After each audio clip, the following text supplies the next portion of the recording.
বন্ধুরা, এই যে অগ্নিকাণ্ডটি দেখছেন, এটি গতকাল 13 সেপ্টেম্বর 2025 বিকাল 3:15টায় রংপুরের সাতমাথার পাশে, অর্থাৎ চায়না হলের পূর্ব দিকে রংপুর কুড়িগ্রাম মহাসড়কের পাশে একটি তুলার মিলে বজ্রপাতে ফলে এই তুলা মিলে অগ্নিকাণ্ডটি ঘটে যায়।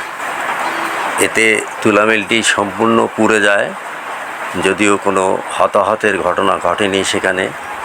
তবে সুখের বিষয়, গতকাল ওই মিলের কর্মচারীদের ছুটি ছিল। মালিক তার কর্মচারীদেরকে ছুটি দিয়েছিলেন বিধায় এত বড় দুর্ঘটনা থেকে তারা বেঁচে গেছেন। যদিও এখানে তার কোটি টাকার সম্পদ ছিল এই তুলা মিলের কারখানাটার ভিতরে। এটির পাশে একটি মিলের পাশেই হলো এই তুলা মিলের কারখানাটি, যেখানে কোটি টাকার ঊর্ধ্বে সম্পদ পুড়ে ছারখার হয়ে যায়। এটি জনৈক কোনো এক ব্যক্তির প্রতিষ্ঠান। তো যাই হোক, আমরা সকলে সাবধান হই, অন্তত এই বজ্রপাতের সময় আমরা যেন ঘর থেকে না বের হই। দেখতে পাচ্ছেন আপনারা কী ঘটনাটি ঘটে গেছে সেখানে।